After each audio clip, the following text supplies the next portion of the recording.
এখানে কান্নার চেয়ে বড় শব্দ হলো ক্ষেপণাস্ত্রের গর্জন। ইফতারের পর ক্লান্ত শরীরে একটু বিশ্রামের আশায় যে পরিবার শুয়ে পড়েছিল, কয়েক সেকেন্ডের ব্যবধানে তারা ধূলিসাৎ হয়ে গেল। একটি শিশুর ছোট্ট হাত ধ্বংসস্তূপের নিচ থেকে বেরিয়ে আছে, কিন্তু তার শরীরের আর কোনো অংশ নেই। এটা যুদ্ধ না, এটা নিছক প্রতিরোধের বিরুদ্ধে লড়াই না, এটা একপাক্ষিক গণহত্যা। ইসরায়েল এবং হামাসের মধ্যে যুদ্ধবিরতি বলবৎ ছিল।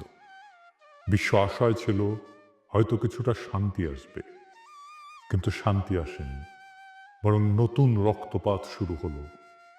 18 মার্চ রাতে কসাই নেতানিয়াহুর বাহিনী যুদ্ধবিরতি ভেঙে বেসামরিক মানুষের উপরে ভয়াবহ হামলা চালালো।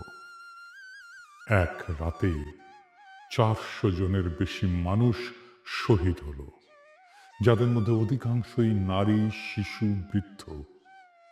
যুদ্ধবিরতি নয়, বরং সেখানে আবারও নির্বিচারে বিমান হামলা চালানো হলো।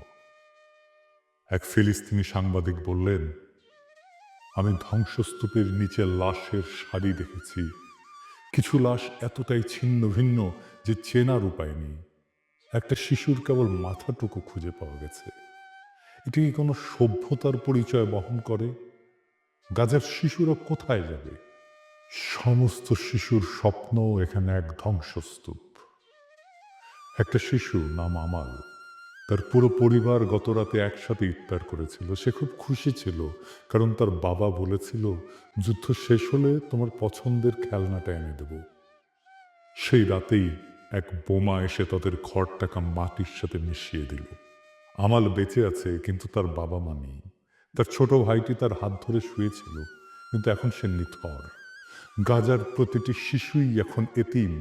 তারা আর বাবা মায়ের গল্প শুনবে না, তারা আর স্কুলে যাবে না, তারা আর খেলতে পারবে না।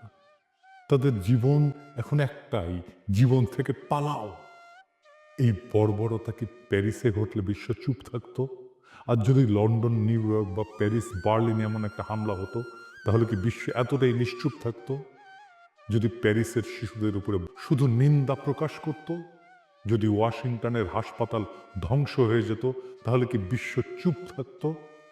যদি লন্ডন শহরে একটা স্কুলে 300 শিশু নিহত হতো, তাহলে কি বিশ্ব উদ্বেগ প্রকাশ করেই থেমে যেত? না, তখনই বিশ্ব মানবতা জেগে উঠত, তখনই জাতিসংঘ চিৎকার শুরু করত। কিন্তু যেহেতু এই হত্যাযজ্ঞ গাজায় হচ্ছে, তাই বিশ্ব